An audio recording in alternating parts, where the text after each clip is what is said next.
하루하루 지나다 보니 어떻게 또 2022년의 마지막 시간에 왔습니다. 어떠셨습니까? 참 행복하고 즐거웠습니까?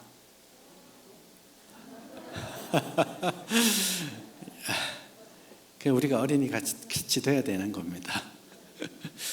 행복하고 즐거운 순간들도 있었겠지만 또 한편으로는 고통스럽고 힘들었던 그런 시간들이었을 겁니다. 되게 감사하고 좋은 기억도 있지만 한편으로는 죄송하고 아쉽고 후회되는 그런 순간들도 있었을 겁니다. 그러나 분명한 것은 살아계신 하나님께서 선하게 우리를 인도하시고 여기까지 오게 하셨다라는 사실입니다. 신실하신 그 하나님께서 2023년 함께 하실 것을 믿습니다. 하나님이 함께 하신다니까 아무 어려움도 없을 거라고 기대할 필요는 없어요. 제가 미리 경고하는데 2023년은 더 힘들 겁니다. 그냥 사람들이 그렇게 말을 합니다. 지금 여러 가지 전쟁도 아직 끝나지 않았고 팬데믹도 끝나지 않고 여러 가지 경제적인 어려운 일들이 많이 있기 때문에 올해보다 훨씬 더 역대급으로 어려운 시간이 우리 앞에 있을 거다. 이렇게 말들 하고 있습니다. 아마 어려울 겁니다. 개인도 어려울 테고 가정도 또 어려움 만나시게 될 겁니다. 나아갈 길이 안 보이는 그런 순간이 있겠지만 우리가 붙들어야 될 한 가지 사실, 선하신 하나님, 신실하신 하나님, 나를 사랑하시고 나를 돌보시는 그 하나님께서 지금까지 함께 하셨던 것처럼 2023년에도 함께 하실 것을 믿습니다. 그래서 힘들겠지만 소망을 가지고 기쁘게 갈 수 있습니다. 하나님이 우리의 아버지시니까요. 그 믿음을 가지고 시작했으면 좋겠습니다. 마지막 날 꼭 이런 말 하더라고요. 시간이 참 빠릅니다. 엊그제 시작한 것 같은데 벌써 마지막이 왔네요. 그 말 하죠. 제가 오늘은 안 해야 되겠다 생각했는데 진짜 그 말 하게 되는 것 같아요. 근데 참 신기하게도 시간이 참 빨리 가고 정말 쏜살같이 지나가 버리는 것을 너무 잊고 사는 것 같아요. 1년 내내 잊고 지내다가 꼭 이렇게 연말만 되면 생각해내는 단어, 참 시간 빠르다, 그렇게 말하는 것 같습니다. 내년에도 그 말 하시겠죠. 시간 참 빠르다라는 말, 이거 한번 잘 생각해 보셔야 됩니다.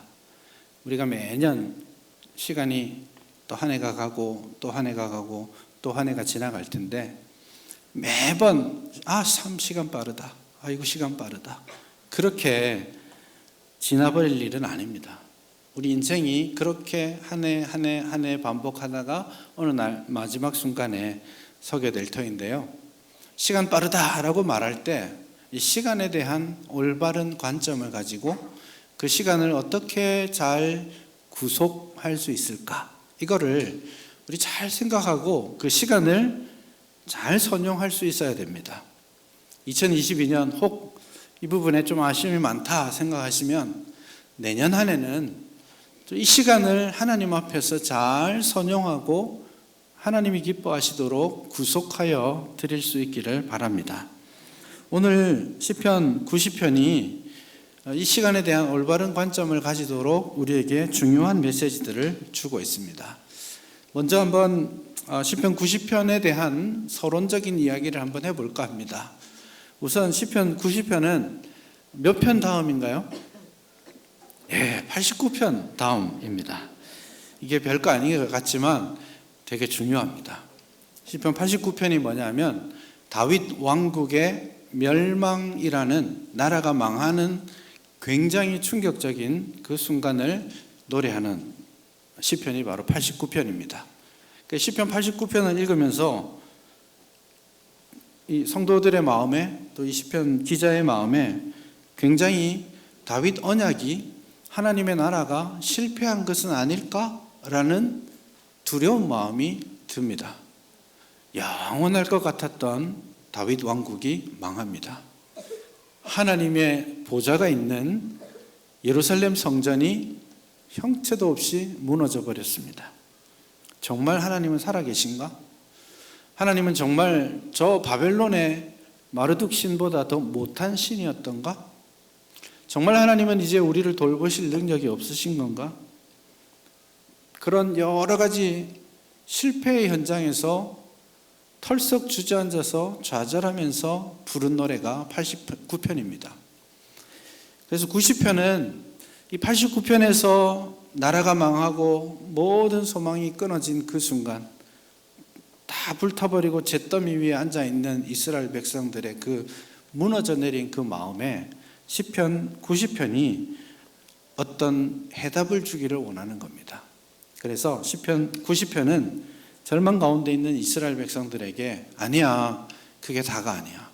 다윗 왕국이 멸망당하고 끝이 난 게 아니야.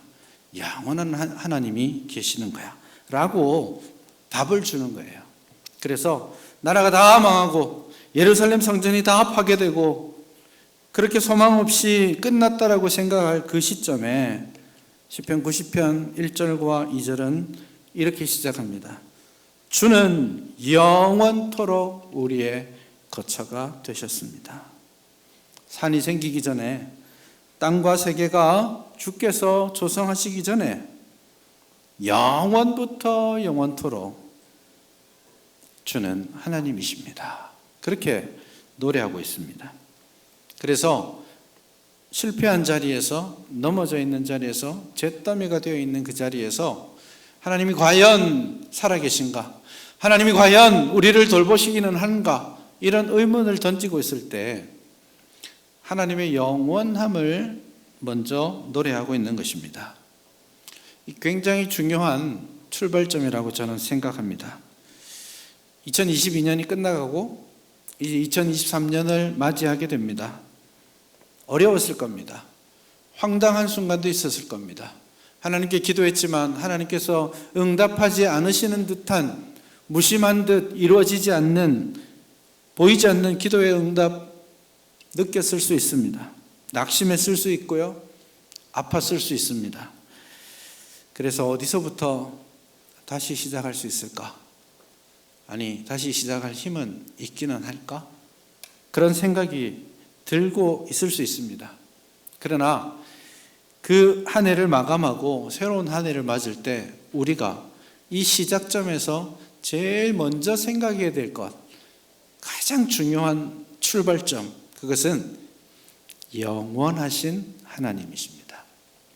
하나님이 영원토록 계시는 분이라는 것, 그것을 우리 다시 한번 확신하고 그 믿음의 토대 위에서 시작했으면 좋겠습니다. 그래서 2023년 영원하신 하나님 앞에서 새로 시작하십시다. 2023년 영원하신 하나님의 말씀 붙들고 새로 출발했으면 좋겠습니다. 하나님 말씀에서 위로와 힘을 얻을 수 있기를 바라고요. 하나님 말씀 속에서 내가 나아갈 길들을 찾아낼 수 있기를 바랍니다. 하나님 말씀 속에서 이 세상에서 찾지 못할 참된 지혜를 찾을 수 있기를 바랍니다. 그게 시편 90편이 우리에게 제일 먼저 말씀해 주고 있는 겁니다. 근데 그것을 이야기하기 위해서 우리가 정말 지혜의 마음을 가져야 하는데 그것을 아주 재밌는 방식으로 시편 90편은 말해 주고 있어요. 처음에 영원하신 하나님을 말씀하고 있죠. 주여, 주는 대대에 우리의 거처가 되셨습니다. 이게 1절의 첫 마디가 주여입니다. 그리고 마지막 2절의 마지막에 보면 주는 하나님이십니다 이렇게 말하죠. 2절의 마지막 말도 주님입니다. 그래서 딱 첫 마디와 끝 마디를 주님 이렇게 말하고 한가운데 어떤 이야기 하냐면 대대에 영원부터 영원까지. 그래서 주님 영원하십니다. 주님 영원하십니다. 이 말을 강조하고 있는 것이죠. 그렇게 영원하신 주님에 대해서 1절과 2절이 말씀하고 나서 3절에서는 정말 유한한 인생에 대해서 말하고 있습니다. 그래서 이 두 가지의 극단적인 대조를 우리가 잘 살펴보아야 합니다. 영원하신 하나님에서 출발하고 무엇을 발견해야 될까요? 영원하지 못한 유한하고 부족함이 많은 인생을, 나 자신을 고백할 수 있어야 하는 겁니다. 우선 영원하신 하나님으로 말미암는 위로와 힘이 여러분에게 있었으면 좋겠습니다. 여러분, 하나님이 영원하시다는 게 왜 우리에게 복이 되는 줄 아세요? 하나님이 영원하세요. 그 말은 하나님은 변하지 않으신다는 뜻이에요. 근데 하나님은 영원하실 뿐만 아니라 전능하신 분입니다. 맞죠? 그래서 하나님은 한 번 정하신 것을 바꾸실 필요도 없고 포기하시지도 않는다라는 거예요. 그 말은 하나님께서 우리를 불러 하나님의 자녀로 삼으셨지 않습니까? 근데 우리는 한 해를 돌아보면서 연약하고 모자랐던 부분들, 아쉬웠던 거, 회개할 것들이 눈에 보이겠지만 하나님은 그럼에도 불구하고 영원하신 분이시기 때문에 우리를 놓지 아니하신다라는 거예요. 우리를 향하신 당신의 사랑에 변함이 없다라는 것을 우리는 믿을 수 있습니다. 그게 하나님이시니까요. 그래서 그 하나님께 집중함으로써 우리가 참된 위로 얻을 수 있기를 바라고요. 그 토대 위에서 변함없으신 영원하신 하나님의 토대 위에서 연약한 우리 자신을 본문이 어떻게 묘사하는지 한번 볼 수 있기를 바랍니다. 3절을 보시면요, 1, 2절에서는 영원하십니다 라고 그렇게 말하고는 3절에서는 주께서 사람을 티끌로 돌아가게 하십니다. 하나님은 영원하신데 사람은 무엇입니까? 티끌이다, 먼지다, 그렇게 말하고 있습니다. 티끌로 돌아가게 하십니다. 먼지에서부터 나게 하셨고 이 짧은 인생 다 지나고 나면 티끌로 돌아갈 수밖에 없는 인생이다라고 말합니다. 4절을 보시면 이렇게 말합니다. 주의 목전에서는 천년이 지나간 어제 같으며 밤의 한순간 같을 뿐이다. 천년, 살아보면 좋겠죠. 한 100년, 요즘 100세 시대라고 하니까 100세 사시는 분들이 심심찮게 있습니다. 아마 조금만 젊으신 분들은 100세 이상 다 사실 겁니다. 우리나라가 전 세계에서 가장 오래 살고 있는 나라 중에 하나입니다. 특별히 여성분들은 86세를 기본으로 사실 겁니다. 그게 기본이란 말은 그 이상 사시는 분이 아주 일상적으로 볼 수 있단 말입니다. 오래 산다고 생각하지만 그러나 알아야 됩니다. 티끌입니다. 100년을 살든 150년을 살든 하나님 앞에서는 우리 하나님 영원하신 하나님이고 그 하나님 앞에서는 이 시간으로 따지자면 천년이 하루와 같은 분입니다. 그러니 우리의 100년이 얼마나 부질없는 시간들일지 모릅니다. 밤의 한순간 같을 뿐이다 라고 말합니다.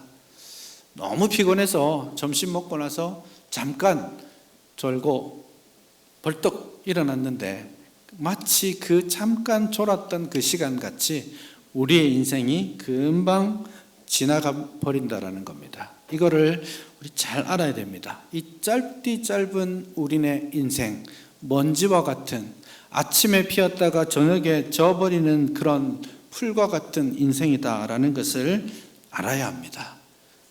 이것을 인정하는 것이 굉장히 중요합니다.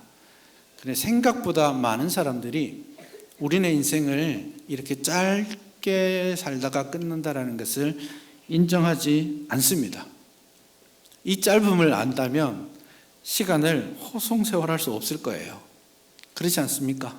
얼마 안 남았는데. 근데 마치 한 번씩 보면 정말 한 1000년은 살 것처럼 느긋하게 사시는 분들이 많습니다. 편안하게 사시는 것 좋아요. 그러나 풀려버린 눈을 가지고 느긋하게 정말 시간을 보내는 분 많습니다. 우리가 티끌이라는 것, 우리가 먼지와 같은 존재라는 것 기억할 수 있기를 바랍니다. 쏜살같이 지나가 버린데 사람들은 저마다 그 짧은 인생에 무슨 의미가 있다고 생각해요. 뭔가 할 수 있다고 생각합니다. 많은 시간이 남아있다고 생각합니다. 결코 그렇지 않다라는 것, 오늘 본문이 말씀하고 있습니다.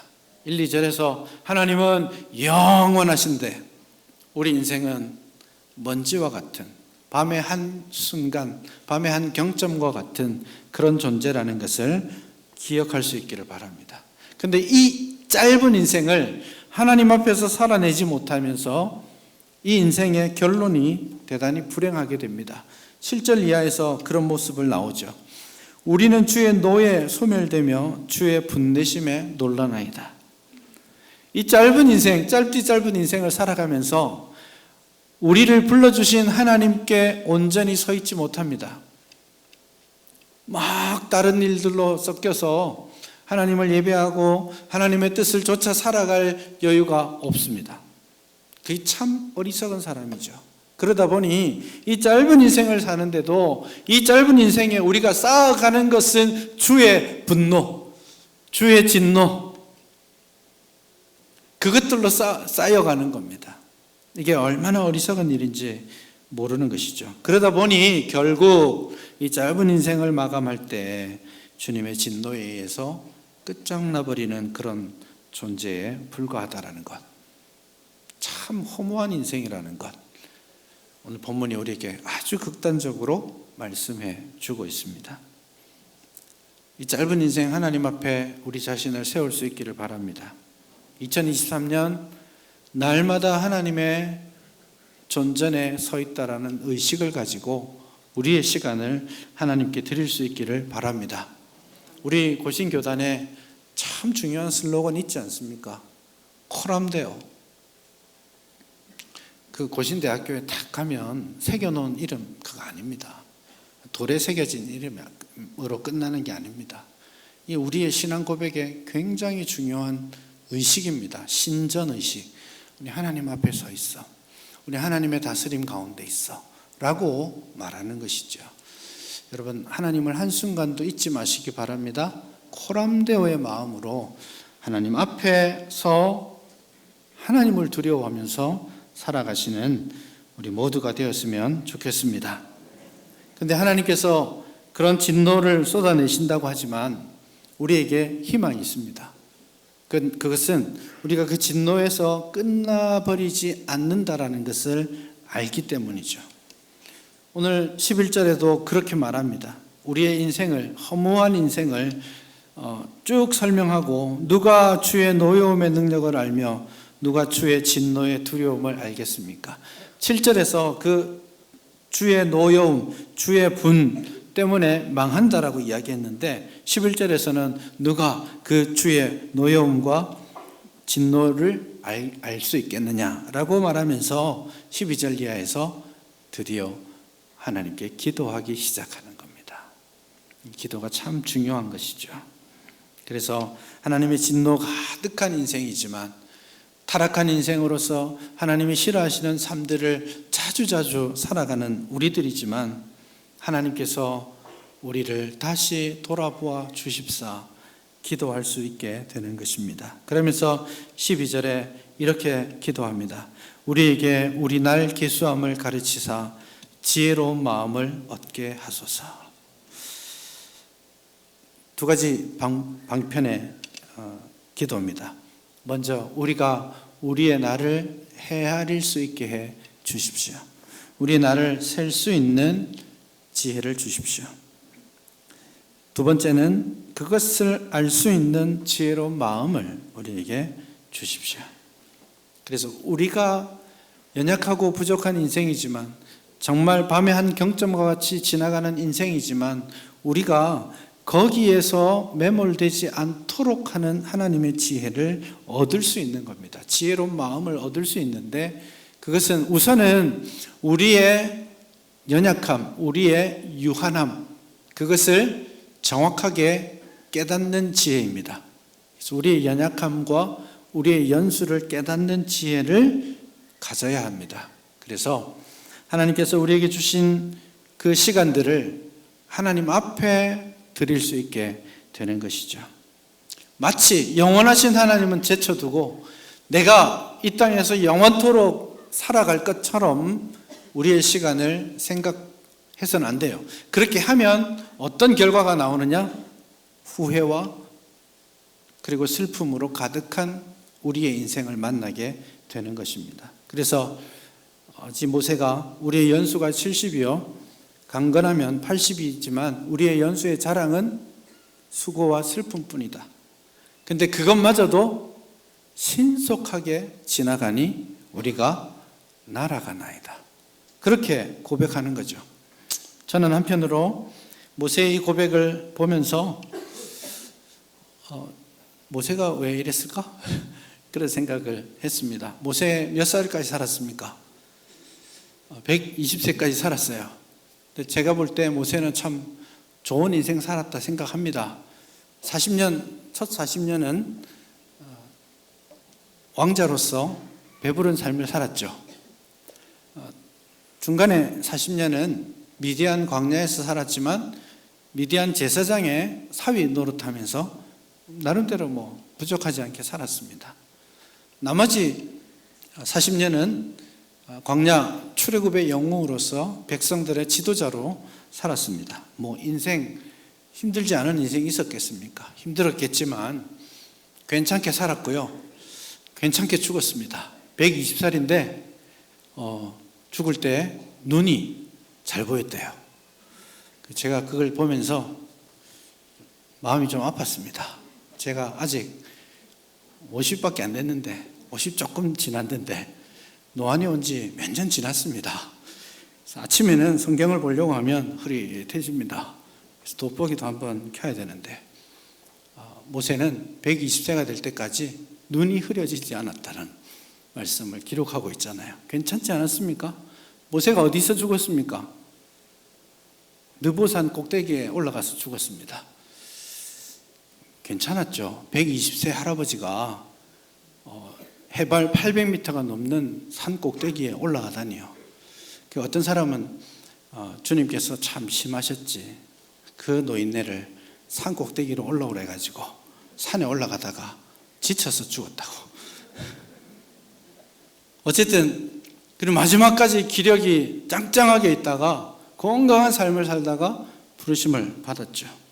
그런데 그는 돌아보며 시간을 보면서 이 시간들은 정말 신속하게 갈 뿐만 아니라 수고와 슬픔, 후회 이런 걸로 가득한 인생이 된다라는 겁니다. 왜냐하면 시간의 유한함 때문입니다. 그래서 우리는 유한한 시간을 살아내기 때문에 그 시간을 볼 때마다 후회하게 되고 그 시간을 볼 때마다 두려워하게 되고 슬퍼하게 됩니다. 아쉬움이 많은 시간들로 채우게 됩니다. 그래서 제가 장담하건대 여러분이 2023년 12월 31일 날 다시 시간을 돌아보면 아쉬울 겁니다. 후회가 될 겁니다. 왜냐? 시간은 유한하기 때문에. 그래서 본문이 우리에게 제시하는 결론이 유한한 삶을 살지 말고 시간을 구속하여서 영원을 살아라 라고 말하는 겁니다. 그래서 영원하신 하나님을 먼저 말하고 있는 거예요.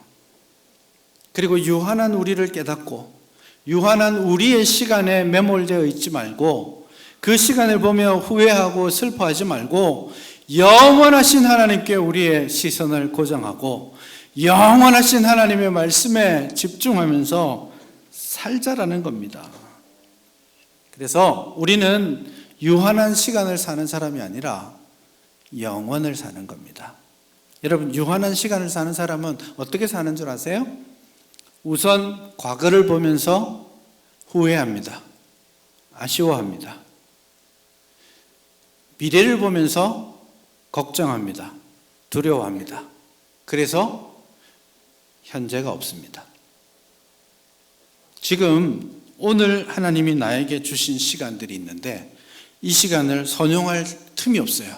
왜냐하면 지나온 시간들 후회하느라고, 지난번에 뒤틀렸던 관계 때문에 힘들어하느라고 현재를 살지 못합니다. 미래를 보면서 걱정하고 두려워하느라고 현재를 살지 못해요. 현재를 사는 게 뭐냐 하면 영원을 사는 겁니다. 하나님 앞에서는 영원한 현재죠. 시간의 반대말이 뭐예요? 영원입니다. 그래서 영원이란 말은 영원히 현재를 산다라는 뜻입니다. 과거를 보며 아쉬워하고 후회하지 마십시다. 내년에는 절대 그러지 맙시다. 안 하실 수 있겠습니까?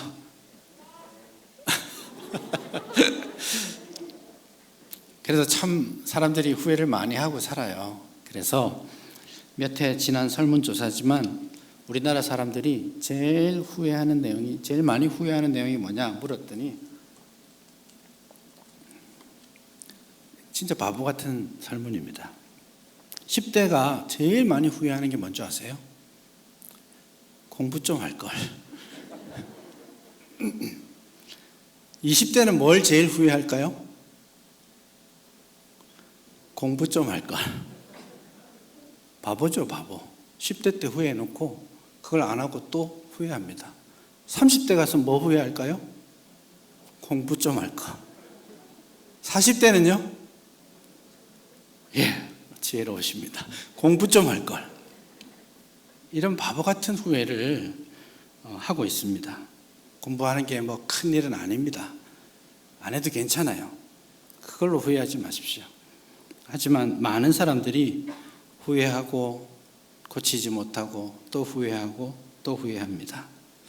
그 40대까지 1등은 공부 좀 할 걸이거든요. 근데 2, 3, 4, 5등 사이에 계속 빠지지 않는 남자들의 후회가 하나 있습니다. 재밌는 후회인데요. 이런 후회를 한답니다. 저는 안 해봤습니다. 다시 말씀드립니다. 저는 안 해봤습니다.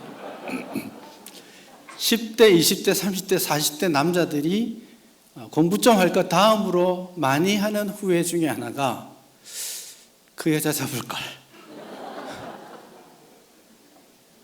그러면 10대, 20대, 30대, 40대에 이르는 여성들이 제일 많이 하는 후회 1번은 공부 좀 할 겁니다.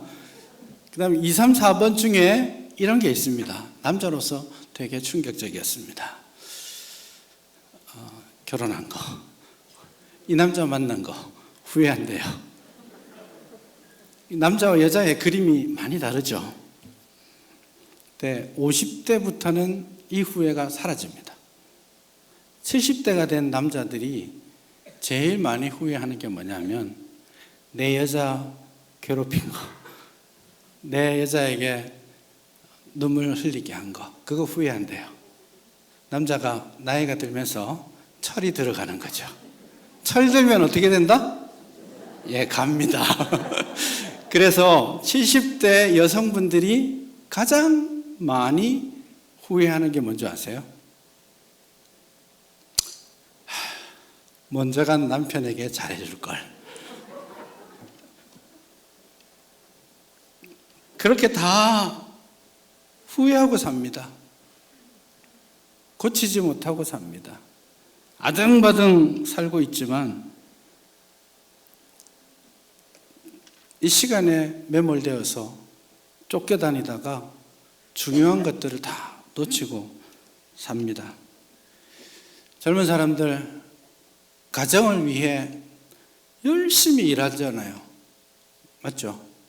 최선을 다해서 가정을 좀 잘 세우려고 하는데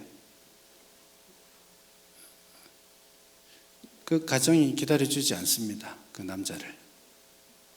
그래서 최선을 다해 달려왔는데 나중에 알고 보니까 아들, 딸하고 멀어져 있는 자기 평생 일밖에 한 게 없어요. 그래서 가정을 위해 희생했는데 가정이 손에 잡히지 않습니다. 열심히 돈 벌어서 몸을 돌보지 않고 잘 살아보려고 돈 벌었는데 나중에 돈 벌다 보니 몸이 다쳤네요. 그래서 실컷 번 그 돈 죽을 때까지 치료비로 다 날리고 갑니다. 되게 어리석은 삶이죠. 시간을 제대로 구속하셔야 됩니다. 하나님 앞에 우리 자신을 세우시고 지나가는 시간이 아니라 현재 우리 앞에 계시는 하나님, 영원하신 하나님, 그분께 우리의 시선을 집중해야 합니다. 그래서 시간을 살지 마시고 영혼을 사십시오. 결코 후회하지 않습니다. 이게 진짜 지혜인 것이죠. 그래서 하나님, 우리 날 계수함을 가르쳐 주십시오. 우리에게 지혜로운 마음을 얻게 해 주십시오 라고 기도하고 나서는 이 시인은 하나님께 담대하게 이렇게 말할 수 있습니다. 여호와여 돌아오소서. 여호와여 주의 종을 불쌍히 여겨 주십시오. 그 하나님께서 내게 오시기를 원해요. 왜요? 이 하나님이 떠난 인생이 주의 진노와 주의 노여움으로 가득한 인생이 끝장나버린 인생이 될 거라는 거 아니까. 그래서 그렇게 하나님의 진노, 하나님을 떠난 삶 속에서 뒤돌아보면서 후회하고 슬퍼할 그런 인생이 아니라 이제 하나님께서 오신다면, 영원하신 하나님께서 내게 오신다면, 영원하신 하나님께서 나를 불쌍히 여겨주신다면 이제 내 인생도 수고와 슬픔이 아니라 기쁨과 감사로 넘쳐나는 인생이 될 수 있겠다라는 확신을 가지게 되는 것이죠. 그래서 주님 돌아와 주십시오. 주님 나를 불쌍히 여겨주십시오. 그렇게 기도하고 14절서부터 분위기가 바뀌어요. 지금까지는 1000년이 지나간 하루밖에 되지 않습니다. 우리는 먼지와 같습니다. 우리는 그 먼지 속 그 짧은 인생조차도 그냥 하나님의 진노에 가득한 그런 삶을 살 수밖에 없습니다. 그렇게 고백하던 그가 이제 하나님 나에게 돌아와 주십시오라고 말하고 나서는 아침에 주의 인자하심이 우리를 만족해 하사 우리를 일생 동안 즐겁고 기쁘게 하소서. 우리를 괴롭게 하신 날수대로와 우리가 화를 당한 연수대로 우리를 기쁘게 해 주십시오. 70년이고 80년이고 계산해 보니까 돌아보니까 수고와 슬픔뿐이다라고 그렇게 결론 짓는 것이 아니라 그렇게 지나온 모든 날 동안 하나님 나를 만족하게 해 주십시오. 하나님 나에게 기쁨을 허락해 주십시오. 하나님 영원하신 하나님으로 인하여서 만족해 하여 주십시오. 그렇게 고백하고 있는 것입니다. 나는 안 됩니다. 나에게는 소망이 없습니다. 나는 먼지예요. 나는 들에 피었다가 지는 풀과 같습니다. 아무것도 아니에요. 그러나 내 속에 하나님이 계시면, 영원하신 하나님이 계시면, 영원하신 하나님이 나를 만져주신다면, 나를 돌보아 주신다면, 영원하신 하나님 앞에 서 있다면 우리는 영원을 사는 겁니다. 수고와 슬픔이 아니라 13절 이하에서 나오고 있는 그 말들처럼 만족, 기쁨, 그것이 우리의 고백이 될 것입니다. 2023년 한 해 수고와 슬픔과 괴로움, 고통으로 점철하지 마시고 주님과 동행함으로써 만족과 기쁨을 누릴 수 있기를 바랍니다. 그 주님과 동행함으로써 이제는 여유가 생기고 만족과 기쁨이 생기고 나니까 마지막에 우리 하나님의 은총을 우리에게 내리게 하셔서 우리의 손이 행한 일을 우리에게 견고케 해 주십시오. 우리 손이 행한 일을 견고하게 해 주십시오. 그렇게 말합니다. 삶의 의미가 생긴 거예요. 하나님으로 말미암아서 만족과 기쁨이 내 삶에 들어오게 되고 그렇게 되니까 이제 쓸모없는 인생입니다. 이렇게 하나 저렇게 하나 허무함밖에 없습니다라고 말할 것이 아니라 이제는 주먹을 쥐게 되는 거예요. 힘을 내어서 이 손으로 주의 영광을 위해서 주의 행하심이 내 손에 있게 해주십시오라고 말을 하는 거예요. 내가 이제는 힘을 내어서 주님의 일을 감당하면서 의미 있는 삶을 살아보겠습니다. 주님이 기뻐하시는 일 감당하면서 살아보겠습니다. 주님이 하시는 일들 가운데 주님이 가라시는 그곳에 내가 가서 내 시간을 들여서 영원을 살아내겠습니다. 그렇게 고백하는 것이죠. 그래서 우리의 이 한 해가 다 지난 다음에 하나님께 돌아와서 내년 이때 죄송합니다. 이게 아니라 하나님 열심히 살았습니다. 주님의 영광을 위해 최선을 다했습니다. 그렇게 고백할 수 있는 복된 한 해가 되기를 바랍니다. 뒤돌아보고 후회하지 마십시다. 오늘을 사십시다. 영원을 사십시다. 그것이 2023년 우리가 맞이하는 새해가 될 수 있기를 바랍니다. 이제